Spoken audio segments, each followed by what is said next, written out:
It might be nice to put myself in the video. Good morning. Good morning. Good morning. Good morning. Good den morning. I'm Jackie Glass, Mama, Navy vet, certified doer, and the laced up legislator for the House of Delegates 93rd District. I am honored to serve, glad to be back at it.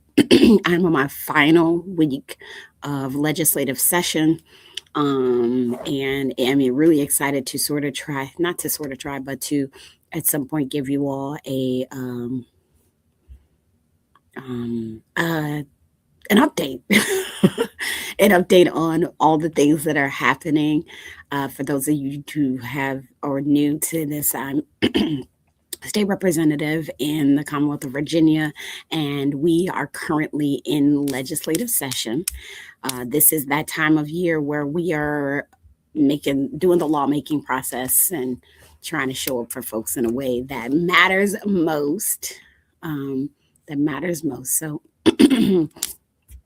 I have not been able to do the morning dew the way that I want to do this whole time, but I am grateful to have the patience and the understanding of a community that I love so much that has given me the chance to do this work. What I do want to do today, there's a couple things that I kind of want to go through today that I think are super important as we sort of walk forward, because I need to make sure that you all are out there with the best and most um, accurate information regarding what's going on in the world today, in our world specifically. If you have any questions or comments, do not hesitate to put them in the chat. Remember that this is your time, but before I get into today's conversation, which is going to be about redistricting, some of y'all may have got something in the mail, particularly Black Virginians probably got something in the mail.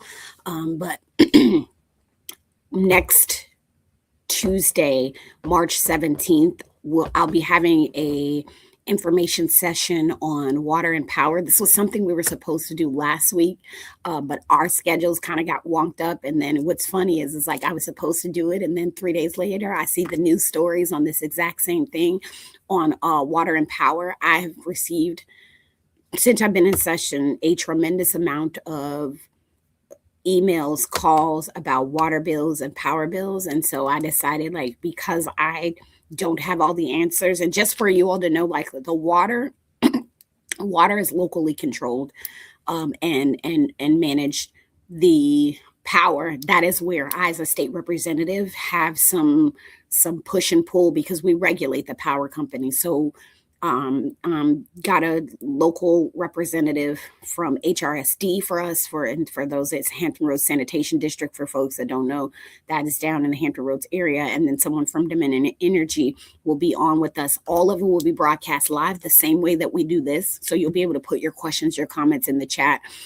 My goal, number one, is to allow them to answer some questions, because I'm being asked, hey, why is my bill so high? Why is this happening? And some of the answers that we've gotten are like, yo, not good. And I don't want to, or some of them are like, well, I don't think people know this.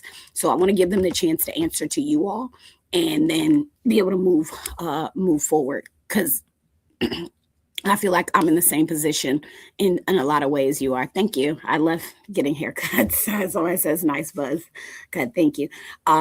So we're going to walk through that. That is March 17th, 6 p.m., 6 to 7. So, there. And now let's talk about something that is quietly shaping our future. And maybe it's going to get a little bit louder, redistricting.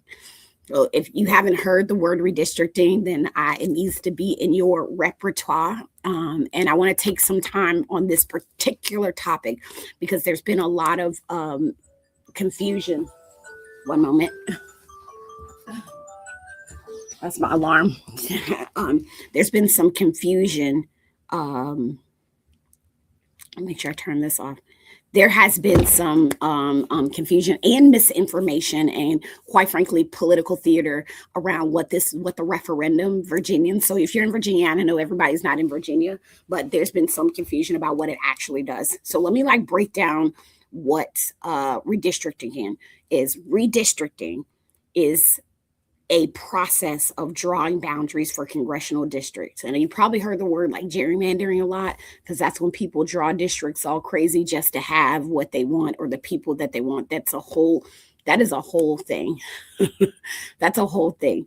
And those boundaries determine like who I represent. They determine who Congress represents. Typically, we do redistricting every 10 years. Why is that? Because the census happens, right? And the census tells us that like population shift. So we are always trying to make sure that like, whereas for the past 10 years, my district that I represent, the 93rd, could have had there's 8.6 million people in Virginia, which means each delegate has, because we have 100 delegates, equal representation means we each have about somewhere between 84 and 86,000 people that we represent, right? When population shift, we have to redraw so that like if 10,000 people moved out of the district that I'm in, and then someone has 10,000 more, that we have to draw a line where you all get equal representation. Does that make sense? That does make sense. So that's what that is. I'm going to answer this question too, because I don't want to let it go too far. Person asked like, why you want to be in politics? I didn't want to be in politics. To be fair. This is the thing. I didn't do any political stuff. I just did community work, and it was a tough decision. I cried about it because I didn't want to do party stuff, but I ended up here because my community asked me to. I was a community advocate, just like trying to get stuff happening in the schools and trying to, work with the little citizens and the elders and stuff to get things happen.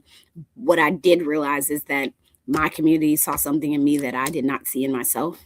My background is I'm a Navy veteran. I was a naval cryptologist for a little under 11 years, and love policy. I do. I really do. Don't always love politics, but I understand it's a nature of life. So I'm grateful to the people who told me, because I wouldn't be doing this if it hadn't kind of got pushed and kicked and shoved into the work. So that is why, and I want to do this because I also am working to be the representative that I want for myself.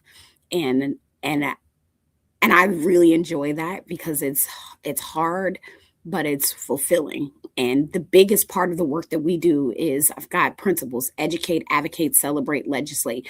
And what this morning do is that very thing. This is a place to educate. And so that's what I want to do: educate people so that they feel empowered. So it doesn't matter whether you're come here, from here, passing through here, that in the Commonwealth of Virginia, you feel safe, supported, and empowered to improve your quality of life. But we are in a big picture situation right now where what Virginia does has a lot of implications on what could happen with the rest of the country. This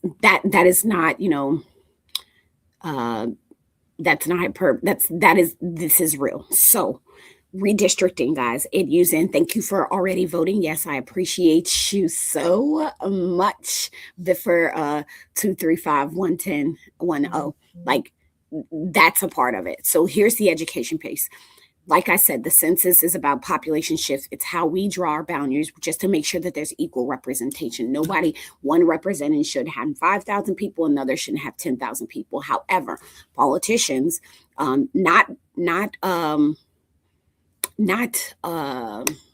all politicians, because I'll say that, like, you all get what I at least see at the state level is that there's this idea of what the average citizen thinks happens here, and then there's the reality of what's happening, right? Like I did a bill on a bill that talked a bit about how people are fined civilly for doing certain things. We agree on it. The idea, or not the idea, but the reality is here we vote on more things unanimously than we do that are not. So it's a lot of working together. It doesn't matter whether you're a D or R. Most of the things that we do here, we all agree on. However, we do have these big issues sometimes that we just don't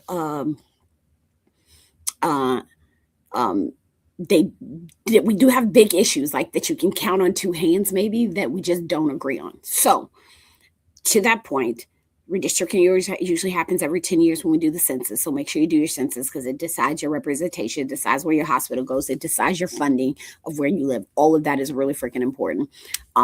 Virginia has actually, in 2021, I believe, changed the system of redistricting to an independent commission rather than politicians drawing the maps themselves. So we did shift to an independent commission. That change was designed to reduce partisan manipulation.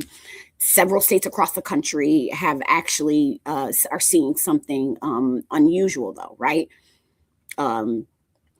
Because again, like I said, that change was meant to. But what has happened, if, for example, in North Carolina, new congressional maps shifted the expected balance of seats in favor of one party, right?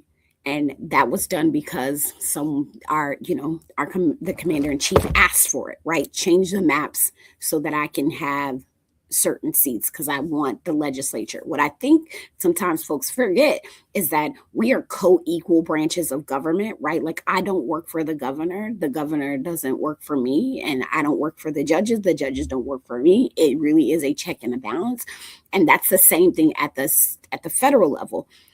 Congress doesn't work for the president. The president doesn't work for Congress, and the Supreme Court doesn't work for the president, and also the Supreme Court doesn't work for for Congress, and Congress doesn't work for the Supreme. You get what I'm saying? There, that we learn these three branches of government. Most of us did or should have, and that is the nature of checks and balances. We are able to work with each other in a way that says we all have a say. So just like the governor is not my boss, the president is not Congress's boss, right? So what happened was the president acted as a boss, right? Like as if the boss of the legislator, the executive branch behaved as if they were in charge of the legislative branch, which is not how the system was designed. It said, find me seats. And so in 2020, in the 2023 election, congressional maps in North Carolina changed the entirety of the delegation roughly to a significant advantage in that state for one party, which at that party was the Republican Party. Why does that matter? Because the majority of the U.S. House of Representatives is often decided by a handful of seats. That is the truth. It's often, which is there's another layer of thing about how many seats are competitive versus how many seats decide the balance of power in the legislative branch. And when states redraw maps strategically, that can change the balance of power in the entire nation. Whereas we're trying to allow communities, well, the objective previously was to allow communities to decide who their people were. Good morning. Good morning, Jalen. I appreciate that. So Virginia now had to decide whether or not we responded to what is now a national reality, right? Like we had to make that decision, right? What I'll say is I struggled initially with this, right? Like, man, do we really want to be in the business of changing things because of what's happening in other places? But I also am a believer, even despite it not being written for me in the Constitution, when I see that there has been an exercise of power. Remember, I'm just talking from the lens of an executive branch, a legislative branch, and a judicial branch. When one branch decides that they are the boss of the other branch, i.e., in this case, the executive branch decided they're the boss of the legislative branch and said, you will make sure that I retain power, the entire country has the deal with the consequences of that. Just like if that was happening in Virginia, all the residents, all the citizens, all Virginians would deal with that if the governor just decided, hey, if the governor told us, hey, I need y'all to make sure that when y'all draw the legislative seats, that I have a favorable legislative branch to me always, because we are the lawmakers. right? The governor cannot carry legislation. The governor has to find someone to carry legislation for, in this case, her priorities. That same thing applies for the president. The president can't bring legislation. The president has to find someone in Congress to bring legislation for his or her ideas, his or her priorities. And in this case, it is his priorities, right?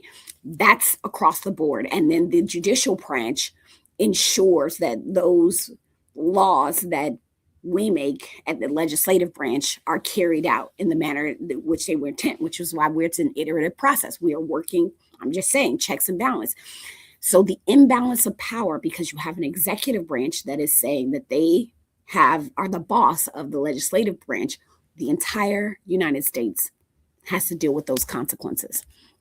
The unfortunate thing is that we are also dealing with an executive branch that believes that there should not be any more elections, right?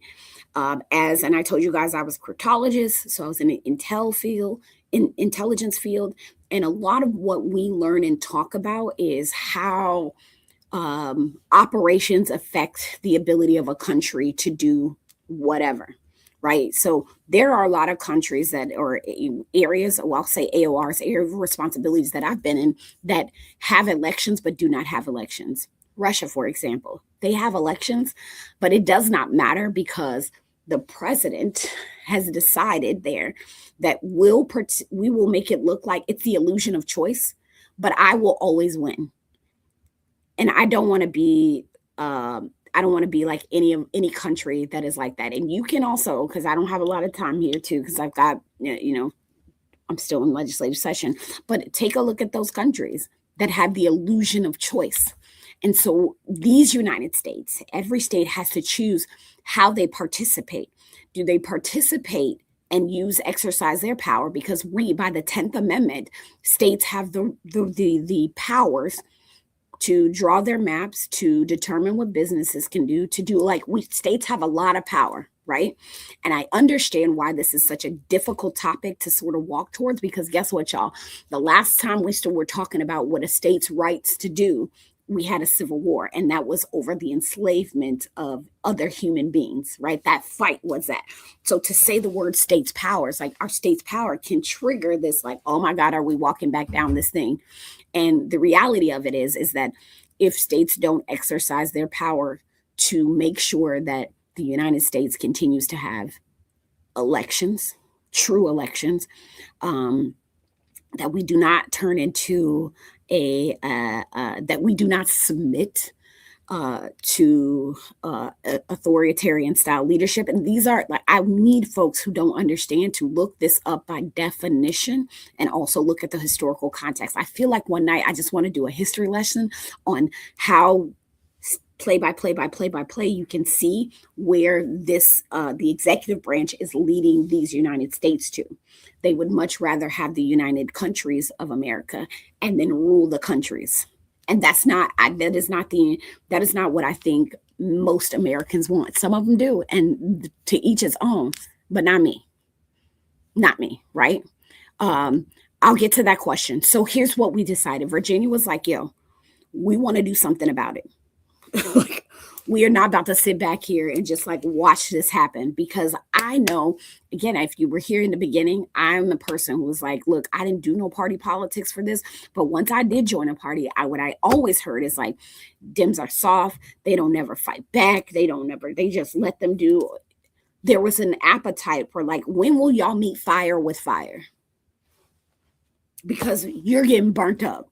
We getting burnt up because y'all not, and that probably is true for the other side too. But in this very situation, in order for there to be a system by which we all get to have our ideals, I've been all over the world where we get to retain the beauty of these United States, a multicultural, multi-opinionated, multi-faith, right? Because as we would have it, the radical Christianity is heavily rooted in what we see happening too here, right? In order to do that, we as a state have to exercise our power, and we are doing that. And so on April 21st, Virginians will vote in a statewide. So if you're in Virginia, in a statewide referendum related to redistricting, which is what I explained before.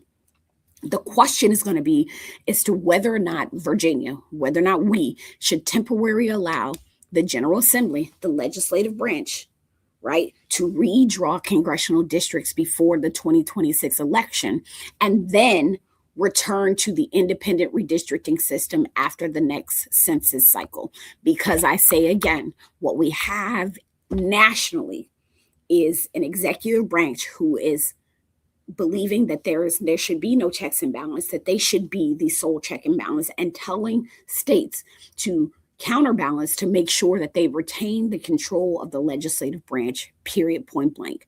We get to choose that, right? And what Virginia is saying is like, not today. We're not doing that. We like this constitutional democratic republic. We want to make sure that it stays there for better or for worse. So we will ask our voters, because we still believe in that the democratic part of a constitutional democratic republic, that democratic part, that the voters need to tell us that they are okay with us doing this. Do you all want to maintain democracy? That really is the choice here, right? Early voting started on March 6th. That was Friday, which was my birthday. Early voting started on March 6th. So the decision process is already underway. So here's what I need you to understand. A yes vote means that Virginia would temporarily redraw the congressional districts before 2026 election in response to the national redistricting fight that is happening right now, in response to maintaining democracy. And that's really what it is. So supporters are going to say yes, and that vote will help make sure that we are level the playing field. At least Virginia is doing their part in leveling the playing field to ensure that elections are decided by voters rather than by partisan advantages in other states. Let me again underscore how North Carolina did what the president asked him to do, found 3 seats, and now the balance of power in Congress is off because they found those seats. And in simple terms, a yes vote allows Virginia to respond to what is happening elsewhere, because we are the United States of America. Unless we want to be the United Countries of America, we are the United States of America. Now, what does a no vote mean? A no vote means that we keep the current maps exactly the way they are until next cycle, no mid-cycle changes. And even if other states redraw their maps, we just gonna sit back and watch democracy erode, for real, for real. So the choice that if you're in Virginia as a voter, you face is whether or not Virginia should respond to changes happening nationally or stay until the next census. It really is an existential crisis. It really is whether or not we believe, truly, and many people don't, you never hear me sort of having these conversations like this, but this truly is a choice as to whether we remain the United States of America, where there is people power. Right? Even with the House, doesn't matter where you sit on the political spectrum, you get to sit somewhere on the political spectrum. If we don't do something, which again, I get the flack because I said we all joined a cult. When all the electeds, I tell them, all of us joined a cult. So whether or not you believe that we should have a system by which people can have a myriad of political affiliations and opinions, a myriad of religious affiliations, or none of those, where you can choose to not have any of those. That is what we are going to be a part of. That is what we're asking you whether or not we sit on the sidelines about. All right. So I also want to address these mailers. I know that they've been in the news. Some of you have seen them in your inbox in Hampton Roads and other parts of Virginia. There have been some political mailers circulating that use civil rights imagery and references Jim Crow to oppose the referendum. There have been a lot of civil rights organizations and public officials who've already spoken out about the materials because they misuse history and can confuse voters. And I feel like the only way to address this is address it directly, because the strategy behind those mailers is not even complicated. they are making assumption about voters, right? They assume that voters, particularly Black voters, are emotional rather than informational voters. Do you hear me? The assumption is that voters, particularly Black American voters, don't get information before they vote. They vote off their feelings and off propaganda, and they assume that if they wave the word Jim Crow or civil rights in front of us, that we will react before we actually read or find out what the hell is going on. I have a different view of our community. I believe that Black voters in America have historically been some of the most informed voters in this country because we had to be. Our ancestors did not secure the right to vote through guesswork. They studied the law. They organized community. They learned the systems, learned how these systems work. So they demanded a level of fairness. And when I see a mailer that tries to tell people what to think without explaining the policy clearly, I encourage people to do one simple thing. All of you, read the ballot question.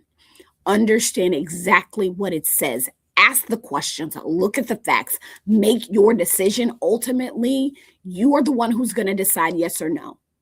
And because we live in this constitutional democratic republic, whatever you choose is right.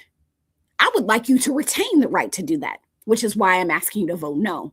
But the decision should come from information and not manipulation. And that is what this mailer is doing. And they're using a Black man to do it. And it is so unfortunate to watch this and see folks be used in that way. But they get to make our decisions just like we're saying that you get to make your decisions. I am going to address the question about ICE and Hampton Roads, but I need to get through this, okay? So again, you're probably going to hear in the news, Democrats are being divisive. You know, why can't we just leave things alone? Why are we even responding at all? And those are really fair questions. Because we live in a constitutional democratic republic, you can ask those questions publicly without being imprisoned. You can question what it is we're doing, and we want you to continue to be able to question those things, which is why history has showed us that when political power is shifting across multiple states, sometimes responding becomes a part of protecting that representation, part of protecting your right to question, part of the ability of you to worship and praise however you want to. Sometimes cooperation is the thing that works. Sometimes patience is the thing that works. And sometimes fire has to be met with fire. And this is one of those moments where the voters have to decide what fairness looks like in the middle of a national redistricting fight. We are in it. So at the end of the day, the referendum is not just about map lines, right? It's not simply about drawing these map lines. It truly is indicative or represents. It's about who gets represented in Congress, how the balance, how power is balanced nationally, and whether voters feel that elections can be decided fairly. Virginia voters now have the opportunity to make that decision, and we want you to continue to be able to make those decisions, which is why I'm saying you need to vote yes. My job here is not to tell you what to think. My job is to make sure that you understand the assignment. And early voting has already started. Election day is April 21st. Whatever you decide, you need to freaking show up, because democracy only works when people participate. Okay? Period. It only works. And that's it. Like, that's it. Like, that is the best that I can give you in this moment to help you understand why you got to show up, why this is necessary. Okay? All right. So what I'm going to do is I'm going to address, I have one question in the comments, and then I'm going to make sure I go back and let you guys know about the town hall, and then we're going to go from there. So Snort 82,000 says, what is being done to improve what is being done to improve primary voting since the retro gerrymandering act, and how are the polls being protected from manipulation like ICE presence to keep voting safe? ICE is here in HR in Hampton Roads now. Yeah. There are several things that are happening, several laws, and I'll have to go make sure that I look up and see what has passed and what has not, specifically about voter intimidation at the polls. There were a couple laws that, maybe one I think that was passed about that. We are hyper aware that ICE is in Hampton Roads right now. Hyper aware. I have been talking to Hispanic and Latino business owners, talking to families. It is affecting our school attendance. It's affecting our economy so much. And actually, we've had folks in Hampton Roads lose their life because of the recklessness of ICE, right? Like here in Hampton Roads. So hyper aware.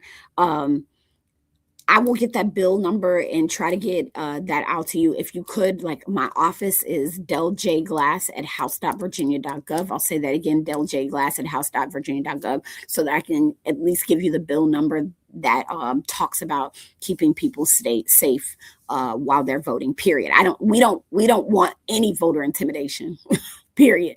But we also recognize that if we don't do something, we will have an executive branch that will choose who gets to vote and when they get to vote, how they get to vote, and who watches them vote. That's why you need to vote yes, period.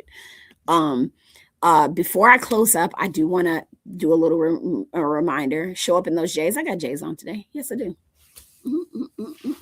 J's on my feet, so you like me, right? Show up in them J's if that's what you got to do. I want to remind you before I wrap up here that we are having the Water and Power Town Hall next Tuesday, March 17th at 6 p.m. It's going to be live on all my platforms.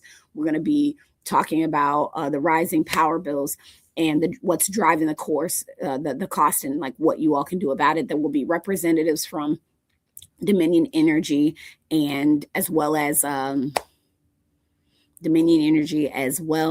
if I could just get it off my tongue, as well as Hampton Roads Sanitation District, HRSD, that does the water. I just want to remind you that, water is a locally regulated thing, or managed, and energy is regulated at the state level. So there's some push and pull there, just trying to make sure that I've got it across the board, but doing what I can with what I have.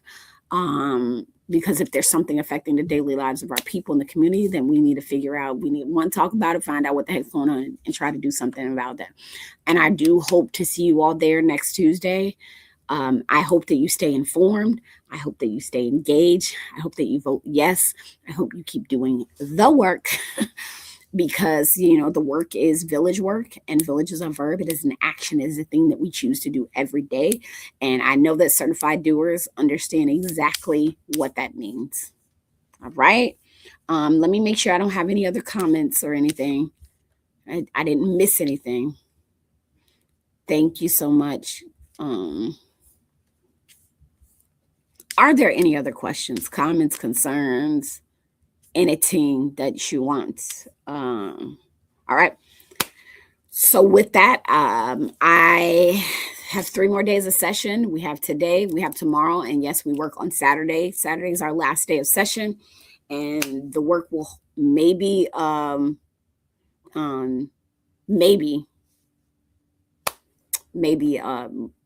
be done with the work. We have a budget that we're doing, and that's always tough work. So may have to be coming back. We're not sure what's happening with that, but I will know something by Saturday. I know by Saturday what exactly is happening and where bills stand.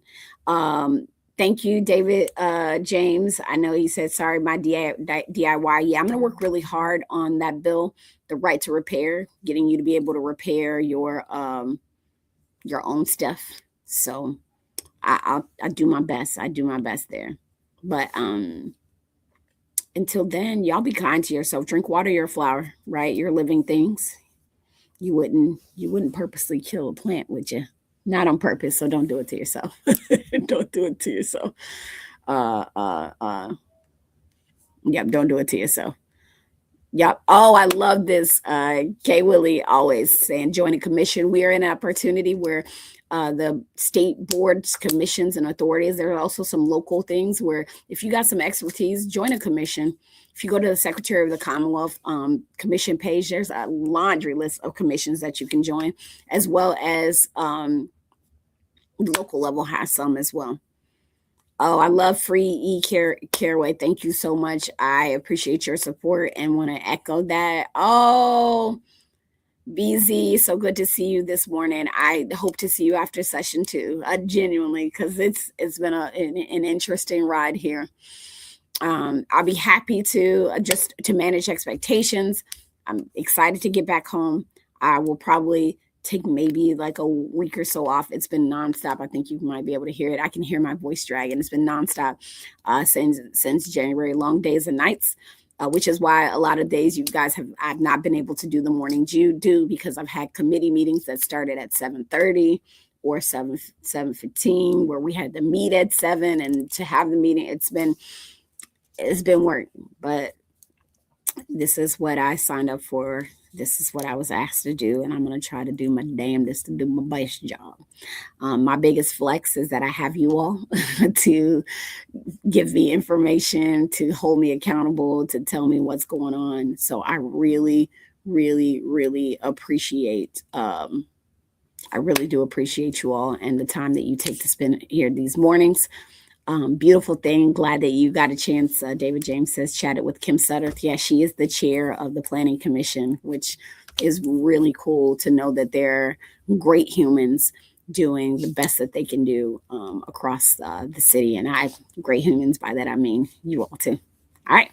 Till next time. See you when I see you. I'm Jackie Glass, Mama, Navy vet, certified doer in the Laced Up Legislative for the House of Delegates, 93rd District. Honored to serve. Honored to be a part of this thing that we call this thing that we call America, this thing that we call Virginia, and this thing that we call home. All right. Thank you all. Be kind to yourself. See you next time.